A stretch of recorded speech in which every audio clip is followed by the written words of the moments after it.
Hello there. Exams का tension हो रहा है? रिलैक्स, सब ठीक होगा। चलो लेट्स टॉक अबाउट इट। जब आप प्री बोर्ड लिख रहे हो तो माइंड में बैकग्राउंड में रील्स वाले गाने प्ले हो रहे हैं। जब आप सोने जा रहे हो ये सोच के कि आई हैव 6 आवर्स का स्लीप, वो 6 आवर्स भी आप सो नहीं पा रहे हो। ऐसे कुछ थॉट्स हैं क्या माइंड में? चलो सारे थॉट्स क्लियर कर लेते हैं। Look, first start with asking one question to yourself. Is board exam important? Yes, important तो है, but is that more important than you yourself? No, nothing is more important than you. इसके basis पे ना तो आप अपने पूरे life को जीत लोगे, ना अपने पूरे लाइफ को आप हार लोगे। आपको लग रहा होगा बट टेंशन तो होगा, बोर्ड एग्जाम है। सो यस ऑफ कोर्स होना भी चाहिए। बोर्ड एग्जाम है, टेंशन होना चाहिए भाई। You don't know who is making the paper, you don't know the exact questions. तो वो तो आपको स्कूल के एग्जाम में भी नहीं पता होता था। तो ठीक है, थोड़ा बहुत टेंशन आपको हर एग्ज़ाम के पहले होता है। बोर्ड एग्ज़ाम में थोड़ा सा वो सेंटर चेंज और ये और वो बहुत सारे गाइडलाइंस होते हैं, तो थोड़ा एडअप हो जाता है प्रेशर या फिर टेंशन। नॉर्मल है, होना चाहिए, सबको हुआ है, आप अकेले नहीं हो।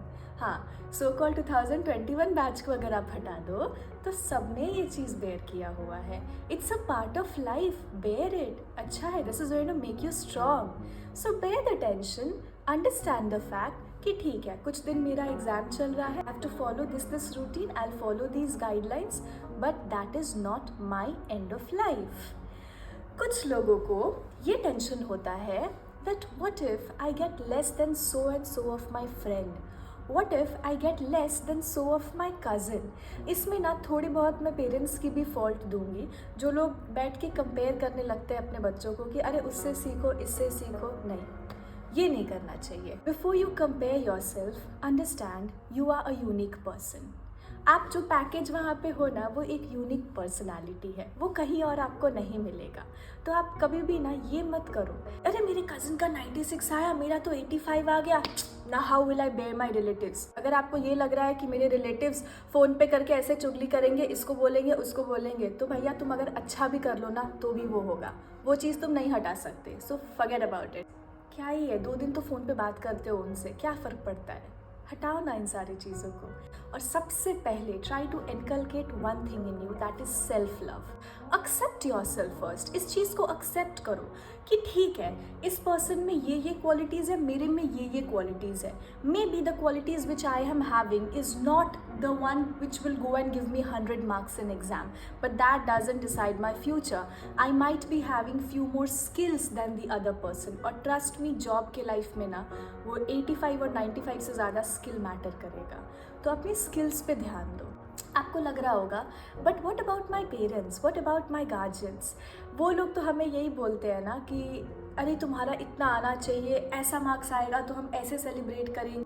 But you know what, trust me, of course your parents feel proud when you do good in your life, but what they want at the end of the day is तुम सीख जाओ कि कैसे चीज़ों को लाइफ में handle करना है। अगर वो तुम्हें ये बोल रहे हैं ना कि अगर तुम्हारा 98% आया तो तुम्हें हम ये देंगे, ये वाला गिफ्ट देंगे, ऐसा नहीं है कि अगर तुम्हारा 96% आ गया तो नेक्स्ट दिन से वो तुमसे कम प्यार करने लगेंगे। They will still love you with the same intensity, but they just want you to do your best. उन्हें लगता है कि शायद अगर हमने ऐसा बोला तो your like my child will be performing their best, वो और ज़्यादा मेहनत करेंगे। लुक, एक बहुत नेगेटिव चीज़ बोल रही हूँ, बट द फैक्ट इज़ कहीं ना कहीं उन्हें भी पता है that after a point in life they might not be there with you, और तब तुम्हारे साथ तुम्हारे ये वैल्यूज़ ही होंगे। So please, oh my god, now this is somehow making me emotional. Anyways, so one second. हाँ, so where were we? The point is कि उनका सिर्फ एक मोटिव है कि तुम अपने लाइफ में कुछ वैल्यू सीख लो, तुम कुछ तरीके सीख लो जिसके वजह से तुम हमेशा अपने लाइफ में खुश रहो। लाइफ में ना हमेशा बी ओपन टू पॉसिबिलिटीज़। आपको नहीं पता किस इंस्टेंट पे लाइफ में क्या हो जाता है। So keep one mind set कि चाहे कुछ भी हो, रिजल्ट बहुत अच्छा हो तो ऐसा कर लेंगे, अगर अच्छा नहीं हो पाया तो ये कर लेंगे। Keep all the possibilities open in life. अच्छा, और स्लीप की एक बार बात कर लेते हैं। तो हमारी क्या एक हैबिट होती है कि एग्ज़ाम के पहले वाले दिन हम सोएंगे ही नहीं, नेक्स्ट दिन your eyes will be burning. जब आँख जल रहा होता है हेडेक होता है, जब हेडेक होता है आप प्रॉपरली आंसर्स को फ्रेम नहीं कर पाते हो, सोच नहीं पाते हो, और तब होता है आपको ज़्यादा एंजाइटी। और ये चीज़ मैं नहीं बोल रही हूँ, like all the psychiatric studies, आप कोई भी like just Google it, sleep and anxieties relation, you will find like many universities, Columbia University and so on, हर जगह का आपको डिटेल मिल जाएगा where they are saying that yes anxiety is related to sleep. So if you are not having a proper sleep cycle during your exam, you are putting yourself in danger. Stress और anxiety के वजह से ना कभी कभी teachers ने ये भी देखा है कि एग्जामिनेशन हॉल में बच्चे अचानक blackout, like they just forget everything, they start crying. ऐसा होता है, और ऐसा तब होता है जब अपने आप को बहुत ज़्यादा प्रेशर में डाल लेते हो, ऐसा करना है, ऐसा करना है, नींद नहीं होता है, इतना ज़्यादा टेंशन लेते हो. You are trying to push yourself towards a more anxious and more tensed exam का zone. Don't do that. Try to maintain a proper sleep cycle. देखो, ज़रूरी नहीं है कि सबको सब चीज़ इक्वली समझ में आए. ऐसा हो सकता है कि आपके फ्रेंड को एक चीज़ एक बार पढ़ के समझ में आ जा रहा है और आपको वही चीज़ को 10 बार पढ़ना पड़ रहा है. होता है, हो सकता है, तो ठीक है, आपसे जितना हो पा रहा है you give your best. At the end of the day if you give your best, आपको लाइफ में रिग्रेट नहीं होगा. बट हाँ, इस चीज़ को आप एज अ वेपन मत यूज़ करो कि सब तो सेम नहीं होते. मेरा अगर 65% आया तो क्या हुआ, सब सेम नहीं होते. अगर आपने अपना बेस्ट दिया और आपका 65% आया है, we are still happy for you. But if you are not studying well, if you are not utilising your time well, तब अगर आपका 65 या फिर 85% भी आएगा ना, या फिर 90% भी आ जाए, तो आपको बुरा लगेगा. आपको लगेगा that I wish I had utilise that time more, तो मेरा शायद और ज़्यादा आ सकता था. अपने टाइम को प्रॉपरली यूटिलाइज करो ताकि बाद में आप खुद को बैठ के ना रिग्रेट करो that I could have done better, और ये फीलिंग बहुत बुरा होता है, तो ये मत करो. और एक चीज़, खुद को समझो, अंडरस्टैंड योर सेल्फ.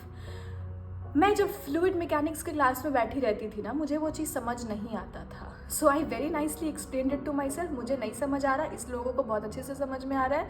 मैंने कोशिश भी किया तो भी नहीं अच्छे से समझ में आया. सो आई वाज लाइक ठीक है, ये चीज़ मेरे लिए नहीं बनी है, बात ख़त्म. देखो, एक और चीज़, आज के जनरेशन में ना पहले के टाइम से काफ़ी ज़्यादा पॉसिबिलिटीज़ है जॉब की. You have much more scope of earning well compare to what people had way back. तब लिमिटेड था कि हाँ, डॉक्टर, इंजीनियर, टीचर, ये वो कुछ फिक्स्ड प्रोफेशंस थे. अभी तो everything is blooming and you people are the ones who are making it bloom. So everybody will find some और the other best fit for yourself. यहाँ पे काफ़ी इंडियन स्टूडेंट्स आते हैं फ्रांस में टू स्टडी एज वेल, और some of them are like the most brightest ones, having 99% and in the best of the colleges of India.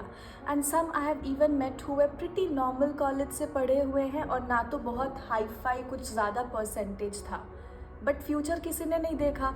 आज तो दोनों सेम कॉलेज में पढ़ रहे हैं and they both might be having pretty similar job aspects as well. So आपका एक marks आपके फ्यूचर को नहीं डिसाइड कर रहा है. ये चीज़ आप सबसे पहले लिख के रख लो अपने लिए. लाइफ में ना कुछ चीज़ें तुम्हारे कंट्रोल में होती हैं और कुछ चीज़ें तुम्हारे कंट्रोल में नहीं होती है. तुम्हारे कंट्रोल में क्या नहीं है कि एग्जैक्टली क्या क्वेश्चन पेपर में रहेगा, तुम्हें कौन सा सेट मिलेगा, ये तुम्हारे कंट्रोल में नहीं है. बट तुम्हारे कंट्रोल में क्या है, प्रैक्टिस करना. 50% ऑफ द पेपर आज वहाँ बैठ के तुम्हें भी पता है. तुम्हें पता है क्या इंपॉर्टेंट पॉइंट्स है और क्या हर बार रिपीट होता है. You know that. प्रैक्टिस करो. अगर आप प्रैक्टिस करोगे आप ज़्यादा कॉन्फिडेंट रहोगे. अगर आज आप बैठ के लास्ट ईयर का पेपर सॉल्व करो, खुद को वो लास्ट ईयर वाले बोर्ड स्टूडेंट को इमेजिन कर लो कि आपको वो पेपर मिला है, आप अपना टाइमर लगा के उसको सॉल्व करो. हो गया ना, यही तो बोर्ड एग्ज़ाम है. वही तो फीलिंग होगा वहाँ बैठ के भी. हाँ, थोड़ा ज़्यादा होगा बट ऑलमोस्ट वैसा ही तो फील आप करोगे. तो वो करो, उससे आपको बहुत कॉन्फिडेंस मिलेगा. तो इतना टेंशन एक एग्ज़ाम के लिए मत लो. अपने आप को एक एग्ज़ाम के लिए टॉर्चर मत करो. लाइफ का एक पार्ट है, कुछ दिन में बीत जाएगा. उसके बाद आप खुद बैठ के कुछ स्टोरीज रिकॉल करोगे और हंसोगे कि अरे इस एग्ज़ाम के पहले हम कैसे टेंशन ले रहे थे, अभी देखो इस मार्क्स का क्या ही काम आ रहा है. मीम्स तो आपने देखा ही होगा ना कि क्लास 10 के और क्लास 12 के बोर्ड एग्ज़ाम के मार्कशीट का बाद में कितना काम आता है. तो वो मीम्स सच भी होते हैं. You are a precious soul. पहले उस सोल को प्रोटेक्ट करो. मार्कशीट और पेपर्स तो लाइफ में आते जाते रहेंगे, तो इतनी टेंशन लेने की ज़रूरत नहीं है. अच्छे से पढ़ाई करो and remember one thing, your parents are always there for you in any situation. And we are also always there for you. मैंने कोशिश तो किया था कि मैं ज़्यादा पार्शियल टीचर ना बनूँ and I hope I could. तो अगर आपका 65% भी आ रहा है और आपने बहुत मेहनत की है, trust me, I will be happy for you दिल से. और अगर आपका 99% भी आ रहा है तो भी I will be happy for you. So study well, focus well, don't torture yourself, love yourself, and stay happy. Take care.